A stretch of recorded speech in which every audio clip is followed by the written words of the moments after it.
ചലച്ചിത്ര അവാർഡ് ജേതാക്കളെ ഫെഫ്ക ആദരിച്ച ചടങ്ങിലായിരുന്നു വലതുപക്ഷ സ്വാധീനം ഉണ്ടായതിനാൽ പുരസ്കാര നിർണയത്തിൽ മുമ്പ് ബാഹ്യ ഇടപെടൽ നടന്നിട്ടുണ്ടെന്ന പ്രതികരണം കമൽ നടത്തിയത്. ചലച്ചിത്ര അക്കാദമിയുടെ ചെയർമാൻ എന്നുള്ള രീതിയിൽ എനിക്ക് ശക്തമായിട്ട് ഉറപ്പിച്ചു പറയാൻ കഴിയുന്ന ഒരു കാര്യമുണ്ട്. ഇത്തവണ അത്തരം യാതൊരു ബാഹ്യമായ ഇടപെടലുകളും ഒരു അവാർഡിനും സംസ്ഥാന ഗവൺമെന്റിന്റെ അവാർഡിനും ഉണ്ടായിട്ടില്ല എന്ന് എനിക്ക് 100% ഉറപ്പിച്ചു പറയാൻ കഴിയും.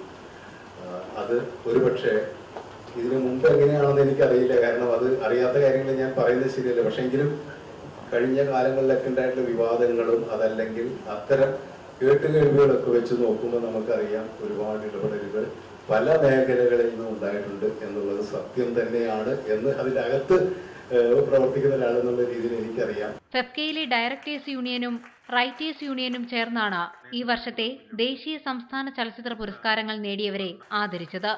ഫെഫ്ക പ്രസിഡന്റ് സിബി മലയിൽ ചടങ്ങ് ഉദ്ഘാടനം ചെയ്തു.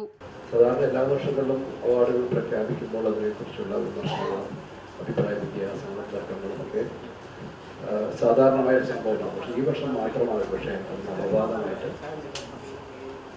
പ്രേക്ഷകർ എന്താഗ്രഹിച്ചിരുന്നു, പ്രേക്ഷകർ ഏത് രീതിയിൽ ഈ വർഷത്തെ കലാകാരന്മാരുടെ പ്രവർത്തനങ്ങളെ വിലയിരുത്തിയിരുന്നു, അതിനോട് 100% യോജിക്കുന്ന രീതിയിലുള്ളൊരു അവാർഡ് പ്രഖ്യാപനമാണ് നടന്നത്.